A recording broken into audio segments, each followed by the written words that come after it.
What's going on, everybody? Welcome to the inaugural episode of the Texas Public Podcast, brought to you by the Skinny Pine Hunting Company in partnership with Texas Coastal Outdoors. All that good stuff. We've got all kinds of good stuff, and I'm joined also by my co-host, none other than Rudy Perales. How you doing, brother? What's going on, everyone? Dude. Welcome to the new show. We're here. What do you think?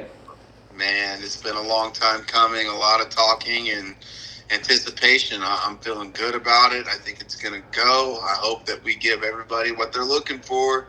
Man, I know. I feel good about it, man. Rudy and I have become really good friends the last couple of years. I think it was kind of inevitable that we were kind of on a collision course. To cross paths, absolutely, man. Yeah, Sure. Yeah, for sure. We've definitely both got a freakish passion for what we do, for the content, for the woods, for the creation, and man, really enjoy it. And man, we're doing all kinds of cool stuff now. We're doing some cool stuff. We're both producing content for YouTube together, and we're producing content for Texas Coastal Outdoors. We got the podcast rolling, and dude, I'm fired up, man. Yeah, season's coming. We've got a lot of things in the works, with a lot of things that just happened this past weekend.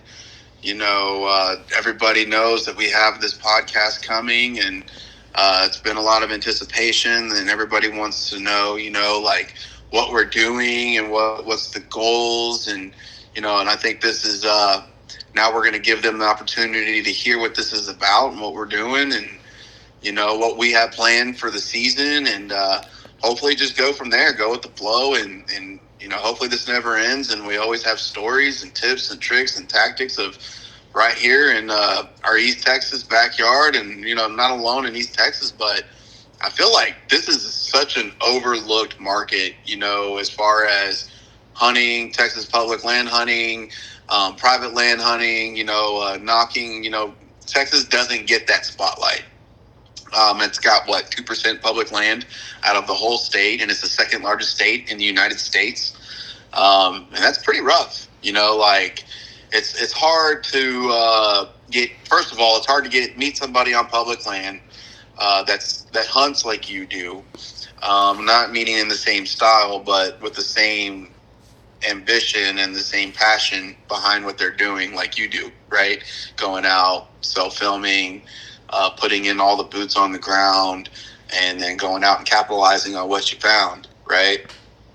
That's right.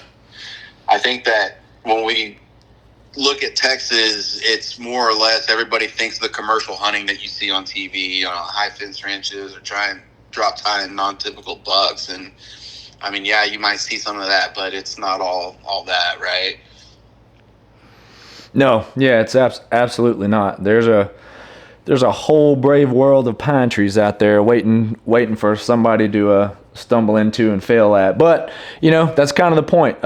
You and I both, you know, for those who may not know us, or for all four people listening to this first episode, possibly, there's you and I. The other thing that we share is a real good passion for education, learning, having that continuous improvement mindset, trying to learn off of, you know, those around you, from those that have come before. You've had some great mentors in the past. I've had a few, not a whole lot. We'll talk about that in a little bit. But you know, you yourself being kind of one of my mentors, I give you a lot of credit for that too, man.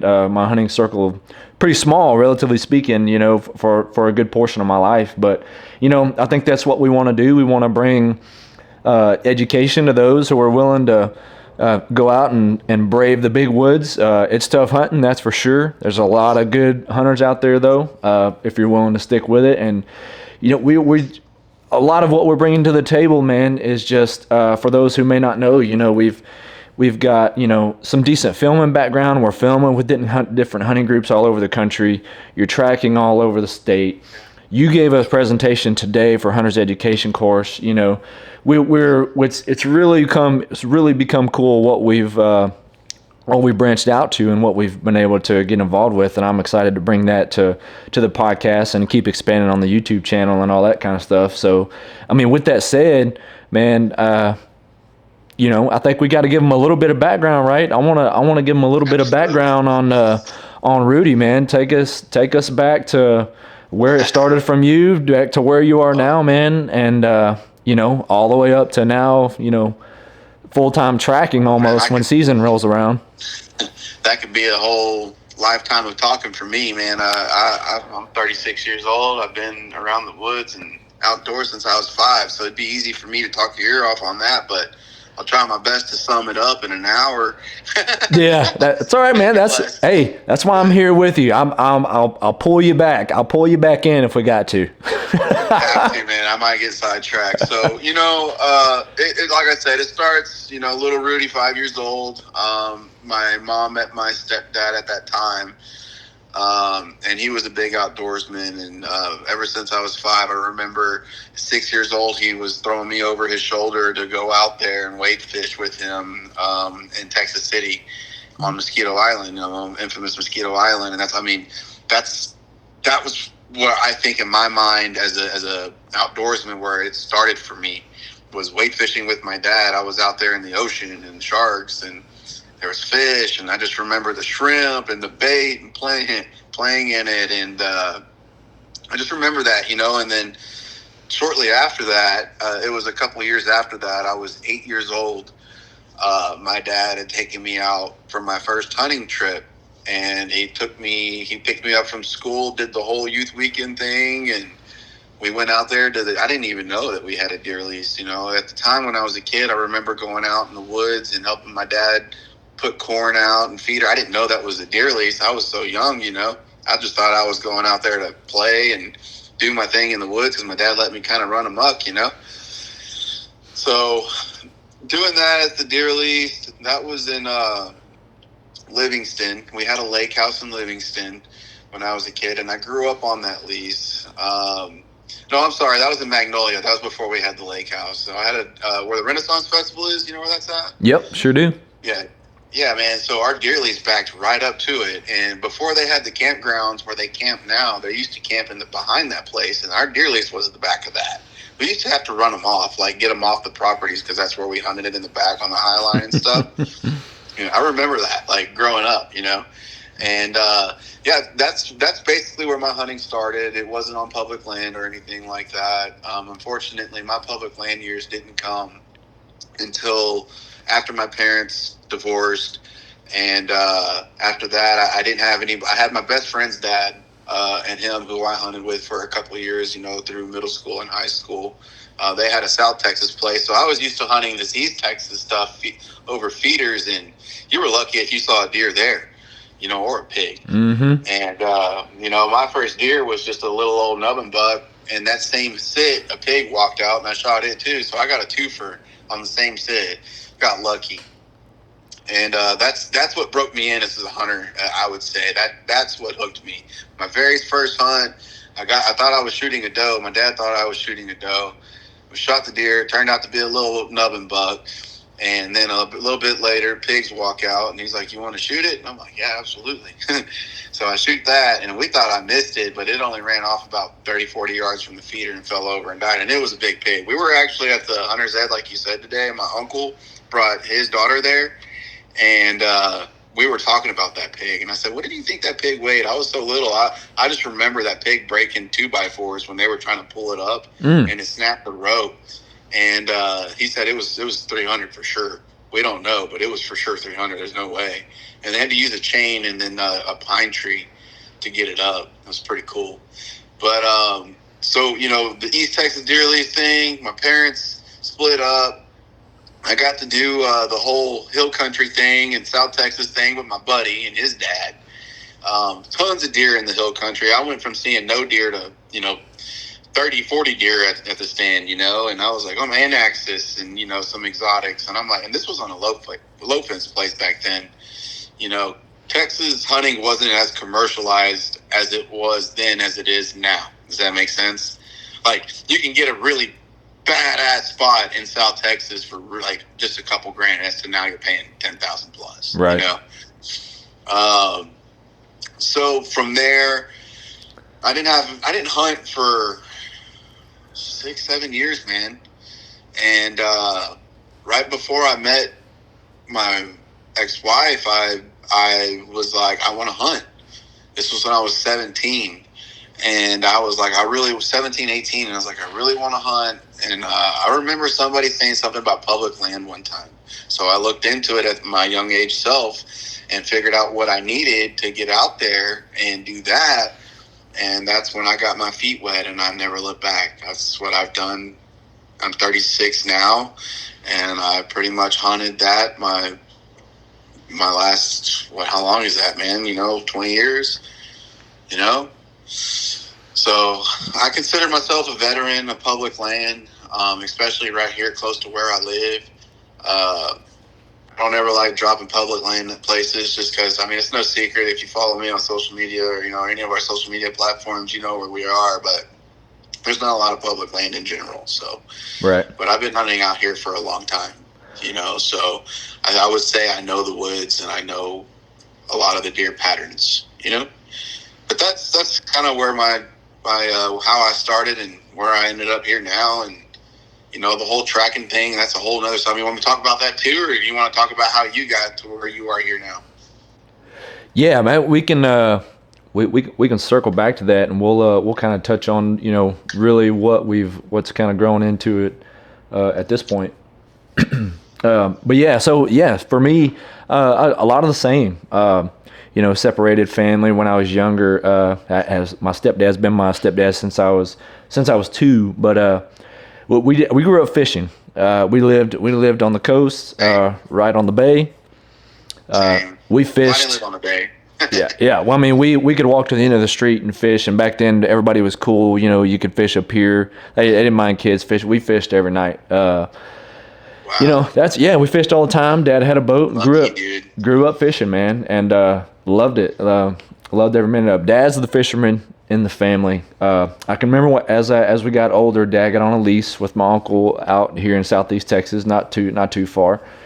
Went out there a couple of times, had no idea what was going on. Just got sent to the stand with my brother a couple of times, The morning that the first year I actually got to hunt, I went and sat the stand with my brother because I was still pretty young. I think I was 14 or something. We flipped a coin for the stand that morning. My dad always had all the confidence in the world. I said, well, what if I'm not going to win the coin toss? And he's like, well, your brother will kill today and you'll kill tomorrow. Don't worry about it. It'll be fine. Yeah, okay. But so flip the coin, obviously I lose.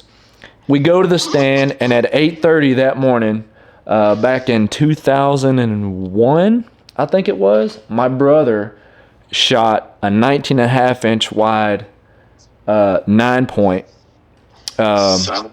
bruiser of a buck, man. Bruiser of a buck. I found it. I tracked it down. I'm not going to lie. It was 5 yards off the road, but I'm the one that found it. So I get the credit for that one. And actually, when the buck jumped out on the road chasing a doe, my brother was looking the other way, and I gave him a little elbow, turn him over. So, I pretty much killed the deer. That's kind of how that went, as far as I'm concerned. And I still have, the antlers. My brother doesn't hunt anymore. That's the only buck he's ever shot in his life. Hasn't shot one since then. But that's a cool memory for me, So I have those here in the garage. I'm looking at them right now.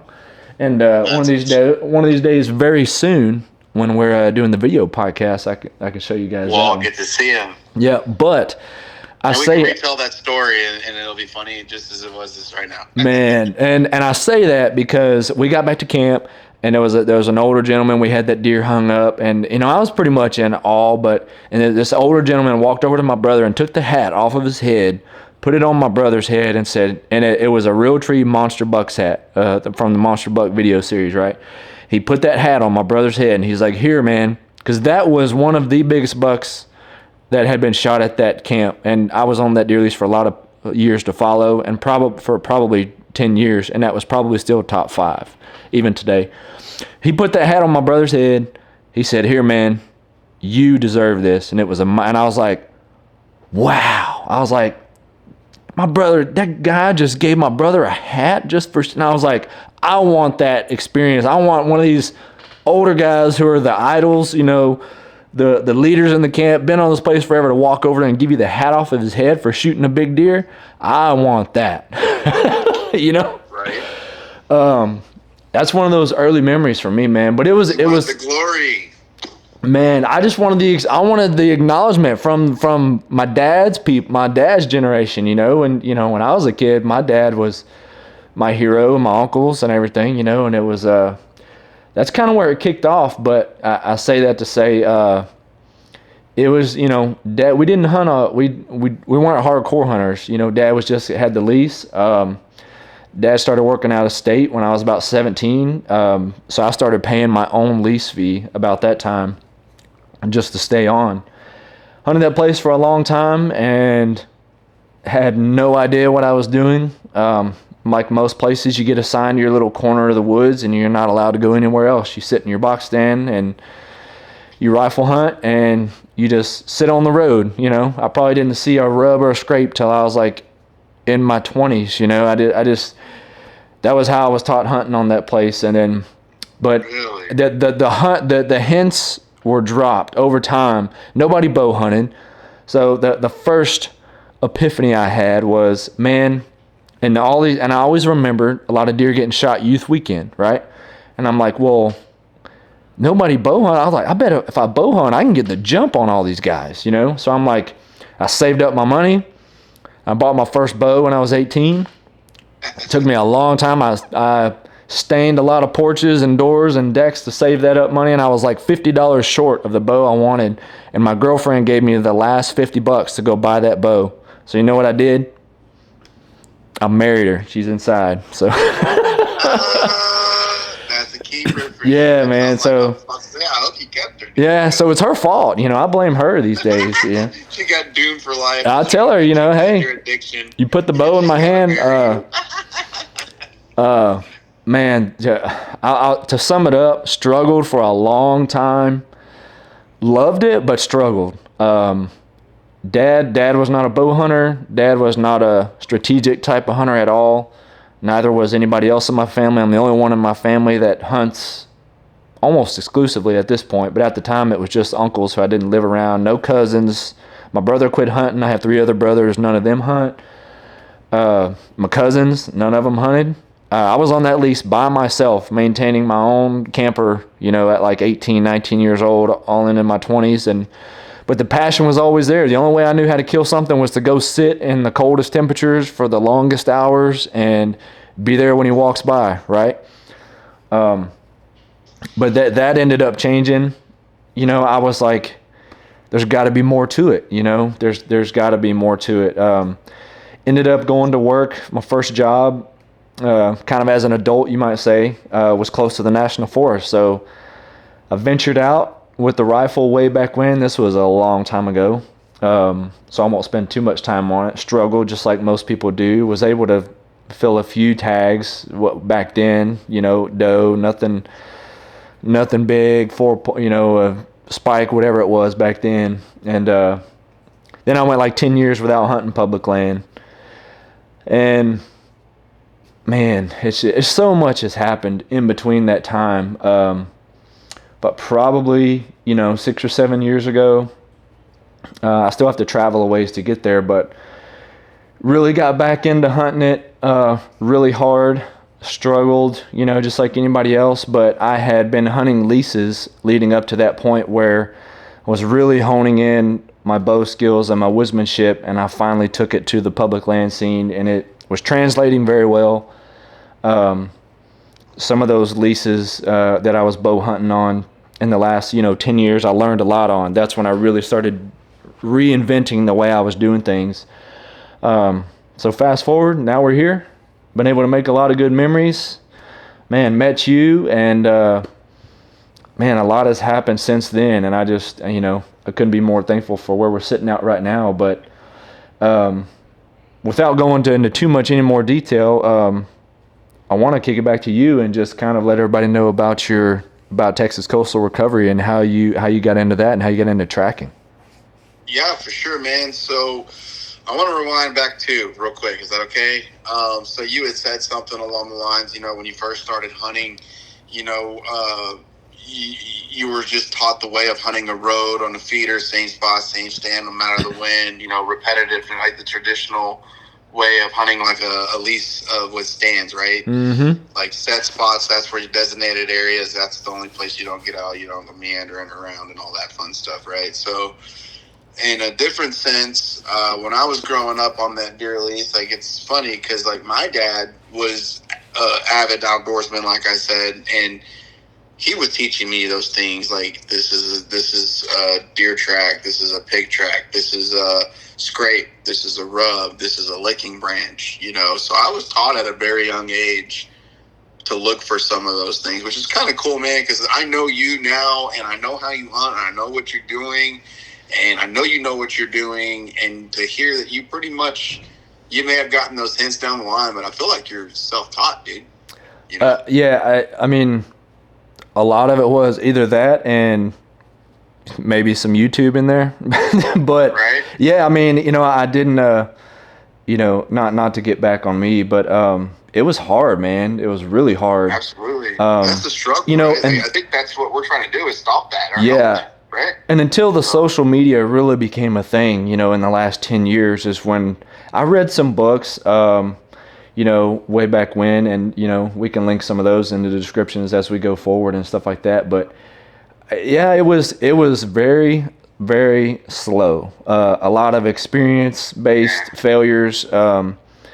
But yeah, it's not something it's not proud of to be self-taught, because I wish I would have learned a lot sooner, and probably I've learned more in the last 5 years than I learned in the previous 10, and it's not even close, So so public land taught me woodsmanship, not just basic deer sign, but like real true woodsmanship, identifying trees, plant species, food sources, water sources, corridors, all that stuff. And that's all things we'll get down the line. Every little thing that we use now, my dad gave me the basics. He set the foundation. I added all the framing and the walls, you know what I mean, to the house, when I'm building it up. And it's not complete. My mansion's not done, and I don't think it'll ever be done, but, and I just wanted to bring that up in particularly because I think it's cool to see how you are now and listen to where you started and how I was taught the basics. But hunting public land as to a private lease is so much different, regardless if you got free range to run amok or you are limited to one spot. As to public land, you don't have any kind of regulations other than the laws to stay within those areas, right? That's right. So, but yeah, let's go back to the dogs.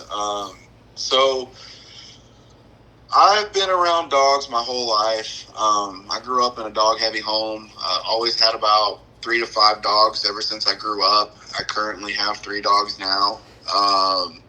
They were all labs. My dad was a big bird hunter. We were supposed to have all these bird dogs. We had 3 labs and 2 random mutts, Hans 57s. And I was gifted a black lab, as my first dog. And I was so young, I didn't know what I was doing. I'm still not a big bird hunter. I actually kind of partaking in it a little bit more this year than I have in any of the past years that I've hunted my whole life. Like, I've done bird hunts, but like I'm actually trying to do it more this year. Does that make sense? I put an effort into doing some bird hunting and deer hunting and tracking. But so the dog thing, that's where my dogs and training and basic training started. Since I was tiny, me and I from a grasshopper, just, my dad always having those dogs and stuff. Same dad that raised me up hunting, So one day I had a friend that ran hog dogs, and his brother was a pretty big hog dog guy in the community. And that's where I fell in love with true working dogs and their breeds. And I wanted a black milk cur. I wanted this. I wanted that. And I got a dog, but I never, and I trained it how to trail, right? But it wasn't trained to blood trail or anything like that. It was just trained to try to follow a pig scent, And then I never actually hunted the dog. That dog passed, and I was hunting one day, and I made a bad shot on a deer, and I lost it, and then let's fast forward a little bit more. I shoot another deer and made a bad shot, and I didn't have no idea that tracking dogs were even a thing, man. You know what I mean? Mm-hmm. And I'm talking to somebody on the phone. They're like, "Man, have you tried a tracking dog?" And I said, "What are you talking about?" They're like, "Yeah, man, call this number, let them know your situation. They'll let you know if they come out." And I'm like, "Well, what do they charge?" He's like, "Man, I don't know." And so I was kind of worried about all that, and that's where I met Mr. Gene. I called Mr. Gene, and Mr. Gene tried to palm me off on somebody else.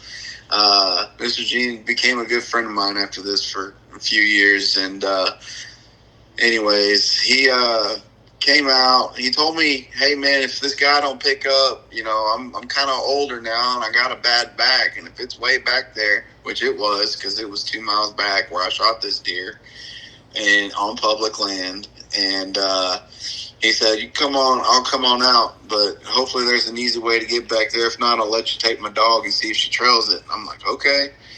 So Mr. Gene comes out, and I watch. He brings Penny, and Penny goes out, and she's tracking, and it was an awesome sight to see. I mean, she was hitting the trail just like, because I had blood, and I followed it, marked it, and I found a piece of bone. At the time, I didn't know what it was, what part of bone. I was thinking rib bone, but it turns out it was leg bone.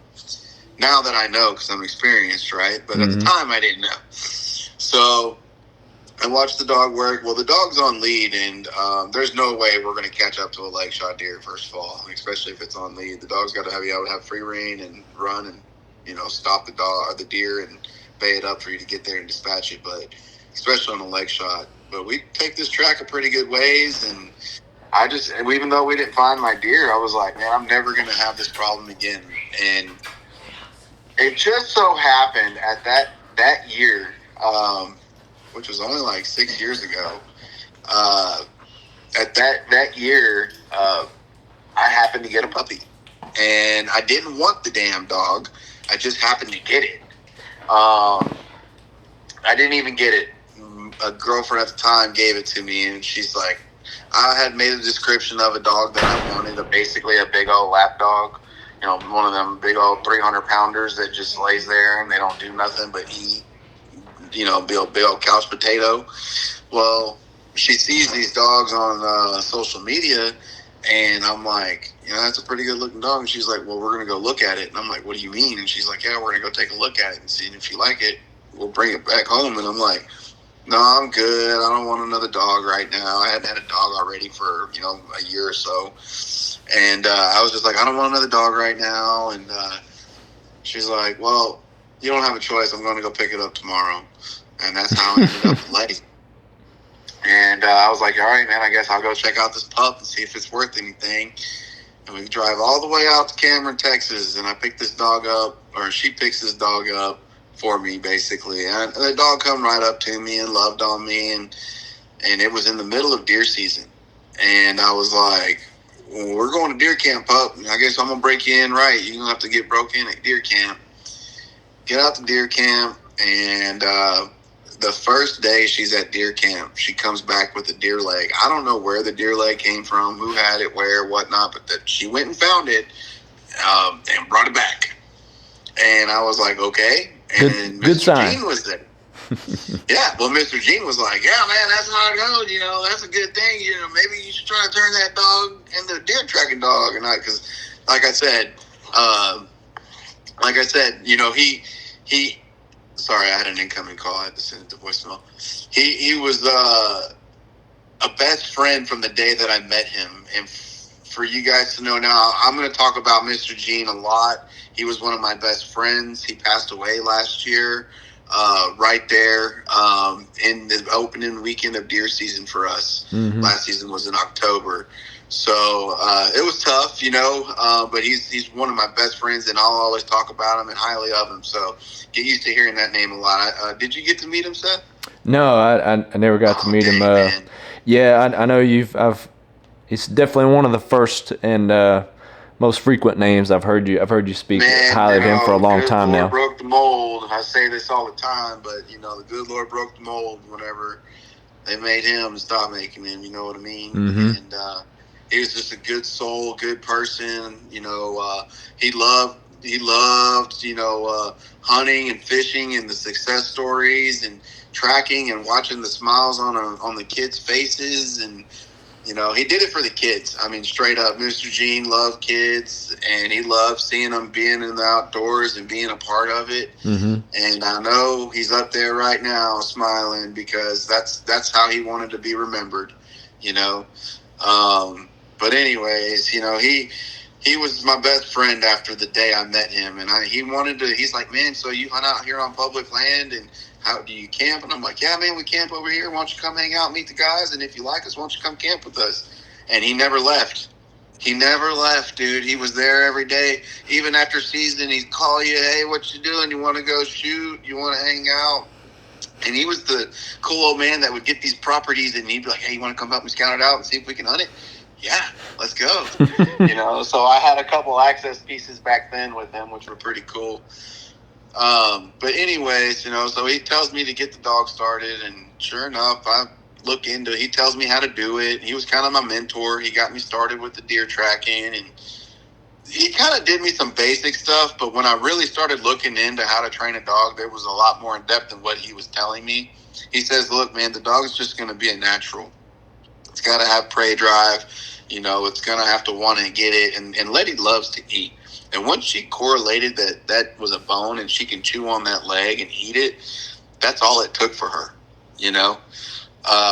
And the training became easy. I trained her. She tracked a deer that we shot at the end of the season. Found that one. And she was just a puppy. Like, no training experience at all. And it was a deer that could have been found by anybody because it had a blood trail. But for a dog not to know what it was doing and for it to follow a blood trail and find it, I was like, wow, as a puppy. And I was like, this is awesome. Like, I'm talking, when you pick your dog up at it, between 8 and 12 weeks, let's say. The dog was like between 9 and 11 weeks somewhere. So let's just say safely 10 weeks. And she was tracking deer already with me at the end of the season. So I trained her all off season, and I knew that dog was going to be special because I was living in South Houston at that exact time, and I laid a track at the park, and they just so happened to come mow, and it sat all night, all morning after they mowed it. After I laid it, I didn't know that until that next day, right? Because you want to age tracks, when you train your dog for like a real situation, because sometimes people actually wait 36 to 48 hours before they call us to come in.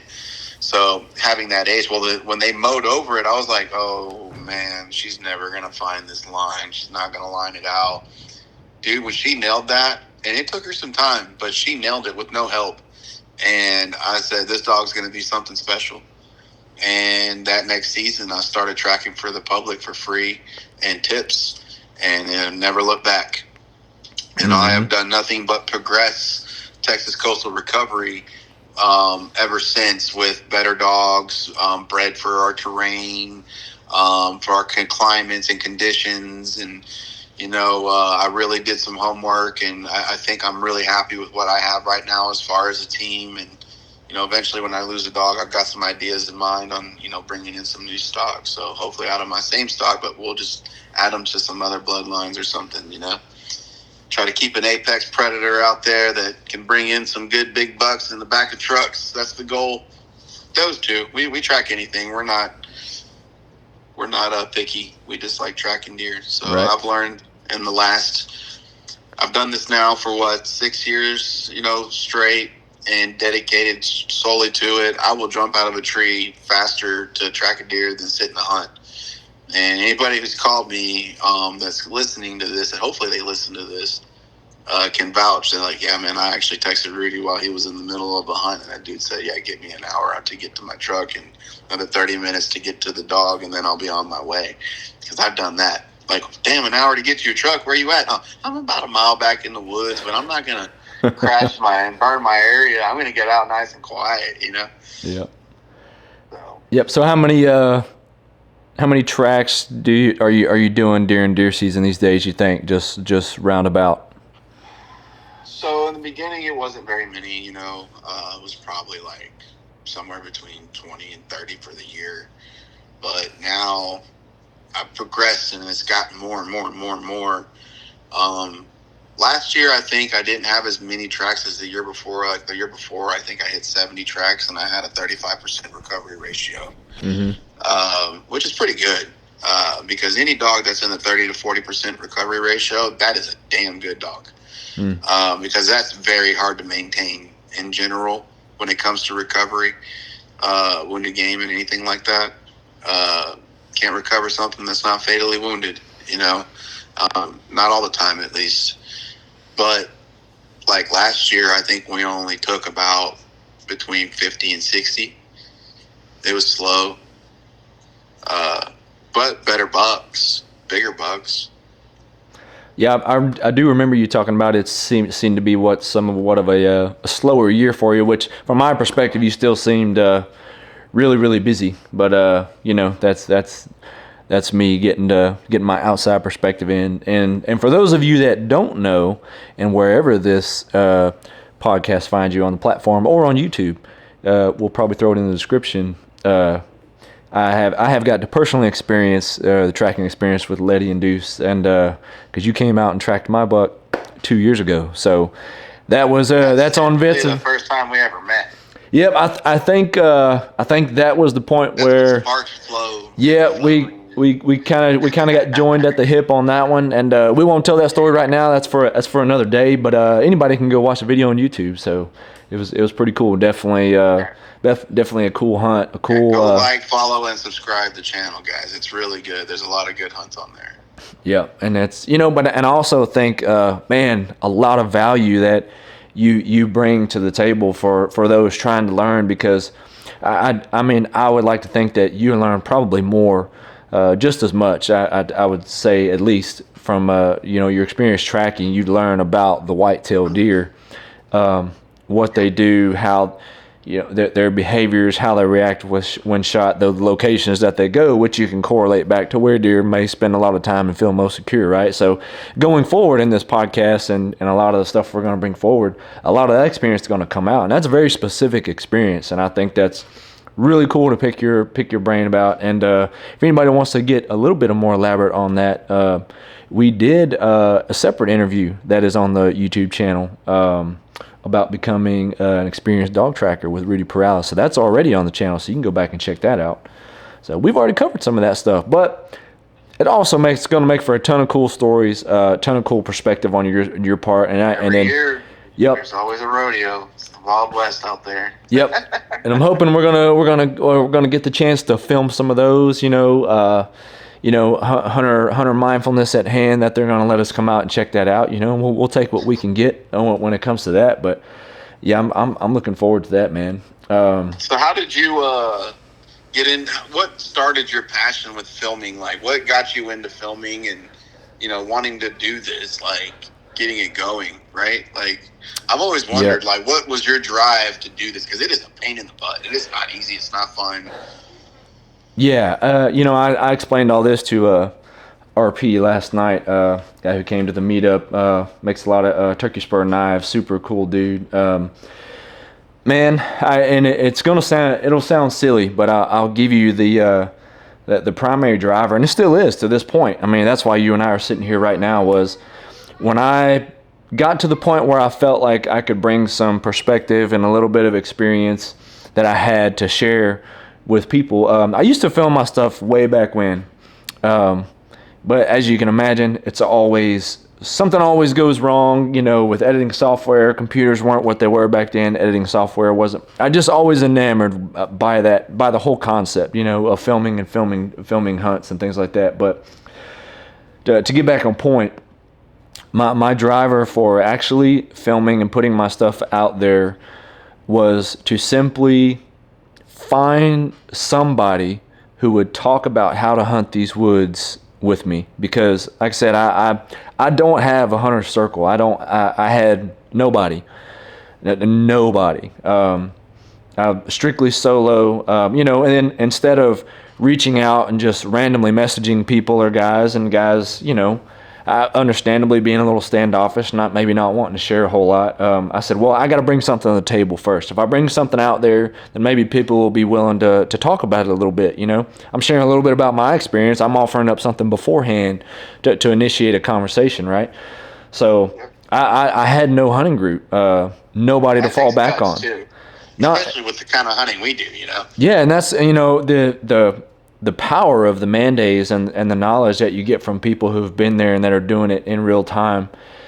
I'm relatively shy when it comes to that kind of stuff. I don't like to inconvenience and bother people, but I knew if I could even get engagement from 10 local people within 100 miles, like I'm going to learn that much faster, And that was really the main driver. And like I said, man, still is. I mean, the networking and the people I've met up to this point is still the primary driver, and it's going, relatively small by a lot of standards, but for me it has gone far beyond things that I didn't really know that maybe I was even capable of myself.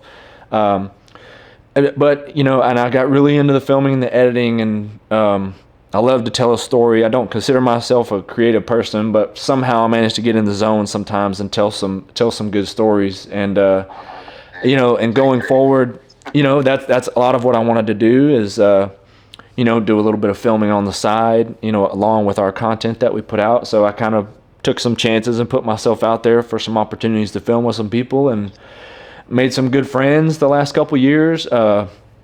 Jacob and Andrew over at Southern Outdoorsmen. I don't know. I would call them really good acquaintances. You could call them a friend. I don't know. But, I've spent a lot of time with those guys. I've hunted several states now that I would never have done on my own if I didn't initially just trying to build some sort of local network. And now I've been to Kentucky, Alabama, Mississippi, Georgia, and it's so cool. I've been up to Pennsylvania, going to the expos and things like that. So that has become a pretty big passion of mine, but it's all rooted around the sharing and the networking, and leads up to just what we did last night. We had the local hunters meetup, been wanting to do that for years, and holy cow, man, I'm so glad we did that. And I just think it's cool that we're at this point now. We've got a lot of different perspectives to share. A lot of genuine people who are willing to share and talk and help educate. And I think it's only going to get better. That's kind of where we're at now. We're just trying to, expand our opportunities to make content for those who are willing to watch and reach out. And it really doesn't matter what happens, because we're just doing our own thing. We don't have a lot of expectations, and we're maybe just everyday Joes like everybody else out there. Yeah, and and speaking on that, for anybody that made it out last night, or that even knew that we were doing that, we organized the Hunters Meetup. We just had that yesterday. Met a lot of cool people that I've known their names for years now, and man, had both the Lens out there and Jim on a Limb, and met RP, and it's like there's so many guys. Oh man, there's a lot of cool faces out there, familiar faces for sure. Yeah, and I killers. Yeah, and land killers. Right, and for those that couldn't make it out, hopefully you guys can make it out next year, and you don't want to miss out on that, because I think there's a lot of opportunity there to, guys there who literally just wanted to learn. They're at the basic level. They're just trying to get some direction, and they're willing to show up and make themselves vulnerable, and that's the kind of people that I want to talk to, and that you want to talk to, because I've been there, man. I know what it feels like.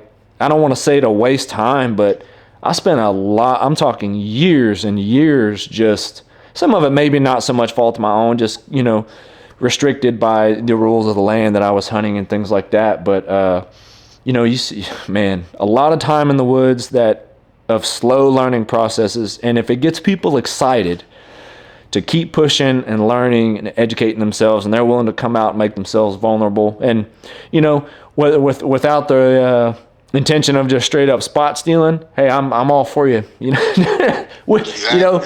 That's what I don't like. But nobody likes the little pot licker, right? Yeah, nobody wants to be snuck in on, or the guy asking for the spots and stuff like that. We have more admiration and responsiveness to people wanting to learn.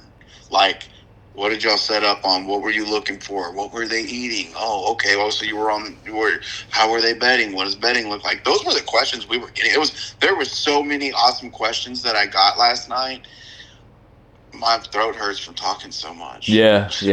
Well, it doesn't help that I did the Hunter's Ed today too. But last night, we did a lot of talking about people just genuinely wanting to know, like.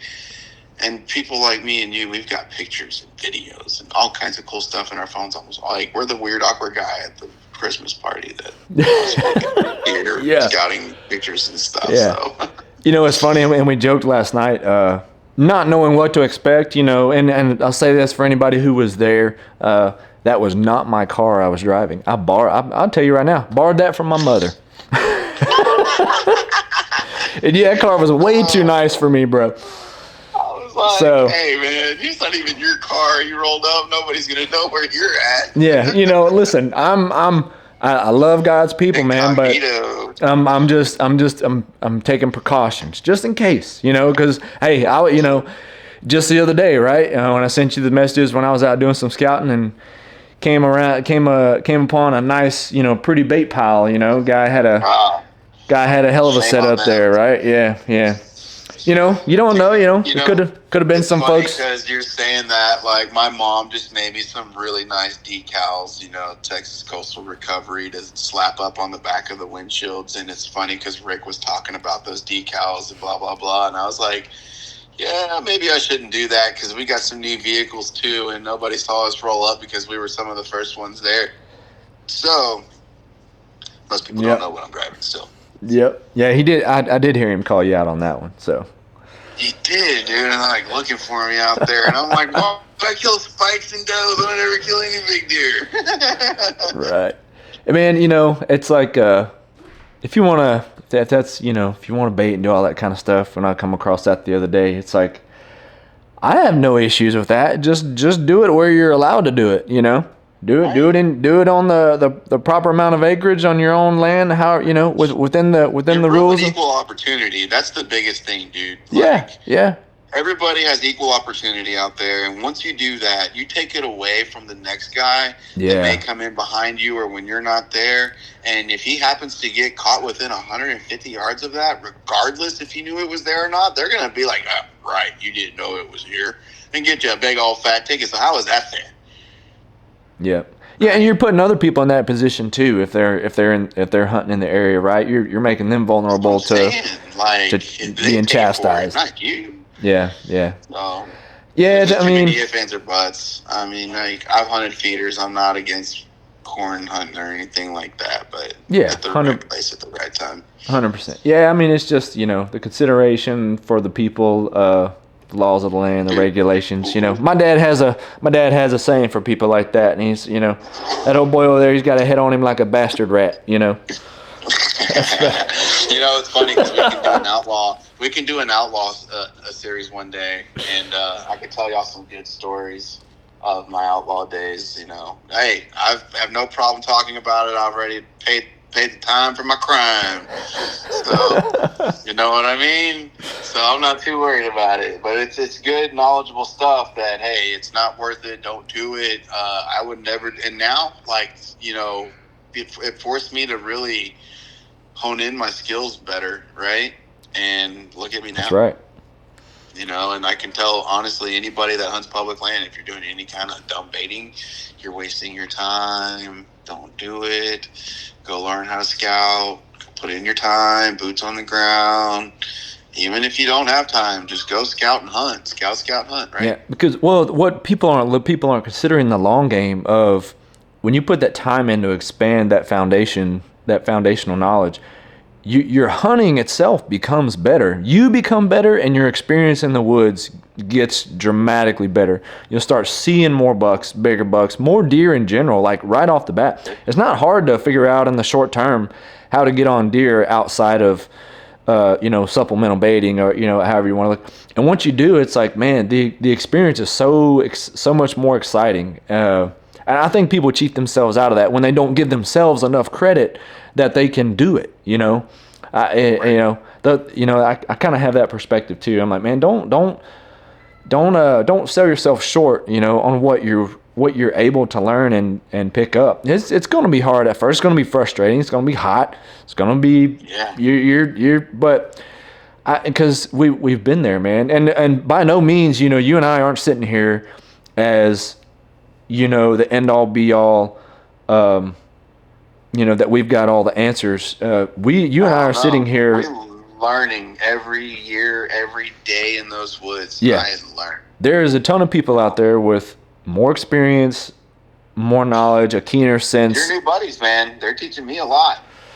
Yeah, yeah, you know, and it's, you know, it's willing to listen to those different perspectives. You know, talk to 10 hunters, you know, 10 of them are going to use 10 different tactics that they choose to have put their time and confidence in, and it's all personal, situational based, timing based, you know, whatever it works. But that's what makes hunting so cool, right? There's a lot of different ways to get it done. But you know, that's why you and I are here. I'm here with you to talk to these people, like I said, for the same reason I ever turned to Cameron in the first place, was to keep getting better and giving somebody a chance to come talk to me about it. I'm putting myself out there. We're putting ourselves out there for the purpose of, hey, we want to have the conversations, right? We want to get better. You know, I want to have that hunt of a lifetime, you know, that I completely facilitated myself, you know? So for me, like, I'm going to pretty much sum it up quick, but what happened for me was I was in between jobs, and I just take that whole season from beginning of bow all the way through muzzleloader off and hunt, unless I was tagged out and I couldn't hunt anymore. And I did that. And I think about week 2 of my bow hunts, I had already killed a couple pigs and I had seen a lot of deer. And I'm like, man, nobody would ever believe me. They're just stories with no backing. I was like, I'm tired of nobody believing me. Like, not that I'm a huge liar or anything, but like, nobody ever sees deer on public land in Texas. So I was like, no, seriously, yeah, I saw, you know, this buck, and I saw it. And then I went back out there and I got these things on film, and then it became real. It became reality. And like, I didn't think I was a great hunter, or am I a good hunter? I consider myself an average hunter, just out there doing the average everyday stuff. The difference between me and most people is I put the time in the woods, just like you do, right? But what inspired me more than anything to do a YouTube channel was because I wanted to share what I was doing. It wasn't because I wanted to get big or host a podcast or, you know, grow in that kind of nature. It just happened that people enjoyed what I was doing, and they like following and hearing and listening. And I enjoy teaching. I enjoy sharing my knowledge, and I enjoy learning. You know, I enjoy getting good hunters together and just sitting down and talking and listening to their strategies. And, you know, when we tell a story and we laugh or go back like, man, what'd you do here? Or maybe halfway through the season, they're calling me and they're like, man, what would you do? And I'm like, shit, dude, I was going to call you. I was so embarrassed. I didn't want to sound like a desperate little bit. That's what this is about, building those connections, meeting people like-minded. You know, for me, that's what I wanted. And when I met you, I felt like your passions and your goals and how you got into filming and where your direction backed with my direction and my views, it was just like, it just went, it gelled, and happened to be a really cool dude, you know. And I'm an okay butthole sometimes, so you deal with me, but we get out there and we grind, and, you know, and I think it's fun because our goal ultimately is to become better hunters and give other people the opportunity to become better hunters themselves, and maybe in some sort of way or form cut that road to success short. Because I think today, in today's world, everybody's expecting a handout. They want you to drop a pin on a magical spot that's going to have the giant buck that's going to walk out at 8 a.m. and you're going to smoke them at 15 yards with your compound or your crossbow, right? It doesn't work like that, you know. As much as we've said it, twice now, just alone in this whole conversation, you know, those people that are wanting that aren't going to grow. The guys that are calling us or asking us, you know, hey, what are you doing? How are you doing it? And then I'm asking, well, what are you doing right now? And then I figure out, hey, man, this might be what you're doing wrong, you know, or this is what you're doing right. Hey, you're actually not doing anything wrong. You're just in a bad spot. There aren't any deer there. Yep. You know? You got to go where the deer are out here, not where you want them to be. And there's a lot of really beautiful spots where I really want a deer to be, but that's not where they are. So, and that's all stuff we're going to talk about, guys. But, let's go back to my direction. I was just hoping to go in the direction of growing the sport, or, the passion. I don't like calling hunting a sport because it's not really a sport. There's no sport in killing anything. It's a passion. You do this because you love it. You love the feeling that it gives you. You love putting food in the freezer. You love the memories that you build, because this is a lifestyle, right? So for me, it's a passion. It's a love. You got to love it, right? But yeah, I think it's about that time that we start growing and showing, and you know what I mean? Yep. No, I agree. It's gonna be a lot of fun. Here we are a week before season, and dude, we're firing this thing off. Man. It's gonna be so busy. But are you hunting opening weekend? I'm hunting somewhere, bro. I mean, you know what I'm saying. It's and a lot of what we do also, we've got some private permission type places. We hunt back and forth. I'm going on a filming trip in November, so I got to sacrifice about a good 10 days of quality hunting, and we'll touch base on that on another. We gotta keep location disclosed, right? Yeah, we're gonna keep it quiet for now, but I'm planning on trying to do like a little mini series from my perspective on that trip. For the content on the channel as it allows. I think it's a cool. No pressure on me. All I gotta do is point the camera. I don't know. I don't have to buy a tag or nothing. So it's gonna be fun, man. You don't even have to do any of the scouting. I just show up, film big bucks, And awesome. But we got learn how to find big bucks. I know that's for sure. Well, that's I get some experience out of state, and that's something I can bring back home. That's what I've been doing the last couple of years. Is that even in the southern states, especially, I'll bring some of these perspectives back home to Texas, and I can try to expand my knowledge base. And it only makes you better, right? Sometimes you come back with more questions than you left with, but man, that's a lot of what we got going on. It's going to be a lot of fun. Man, we got I still got draw hunts pending. We got, we're going to be hunting a lot of different types of public land this year. I think we got some cool trips planned, and we got different public lands. We got different permission properties. I got word today from the hunter's education course that I may be invited on a couple youth hunts that are local to the area here. And I'll get to go track in if I'm needed, but it's just and I may even get to film a hunt or two, with the kids. It's with the Texas Youth Hunt Program, which is cool because I got to be a part of that, as a tracker and as well as the Skinny Pine Hunting Co. I love talking to people about our channel because it's got so much knowledge and information and how-tos and what to look for and all that fun stuff. And we got something coming up soon, don't we? Coming out? We dropped a video today. Oh, we dropped another video. Did you realize that? I've been so busy, guys. It's, for me, I know Seth's been really busy too. So for us, season starts about a month ago, not just with scouting, but we kind of slacked a little bit last season with our editing. We had a lot of things going on.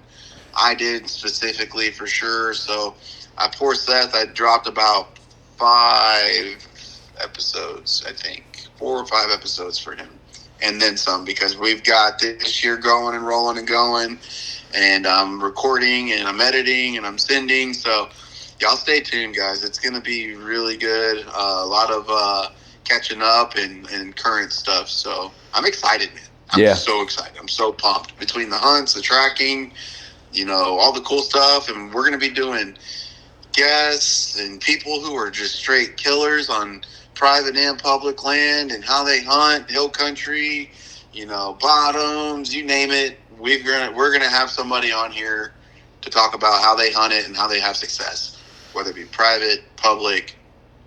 Dude, you know what's going to be hard to get people to talk about? Draw hunts. Yeah, well, we'll talk about it. We just won't. We're not going to drop locations. I just want to hear tactics. Want to hear the story. Want to hear about deer behavior, deer recovery, anything and everything that goes in between it, right? So, You know, I wouldn't. Some people would say we're not very good at marketing, backing ourselves into this Texas corner. But Texas is a big state, and we're like 4 states in one as far as I see it, and we've got more opportunity We're the than second just. largest state. Yeah, I mean California's the only place bigger than us. Yeah.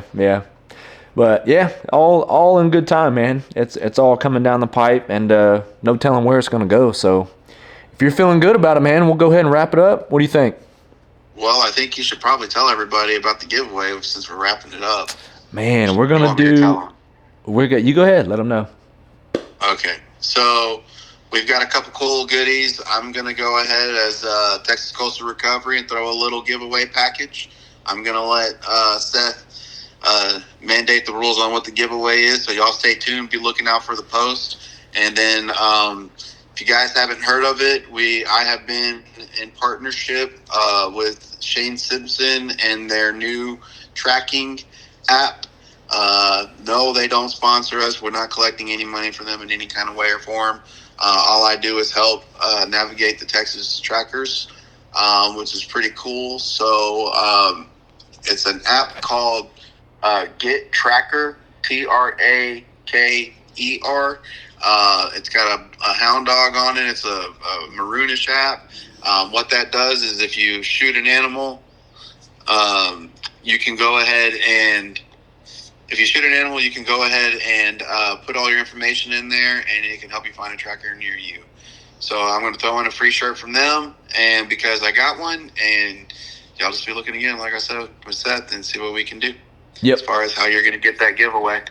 Yep, we're gonna throw some stuff in under the whole umbrella. It's gonna be pretty cool. So, but man, appreciate everybody tuning in for the very first episode of the Texas Public Podcast, and we'll catch you guys back on the next episode.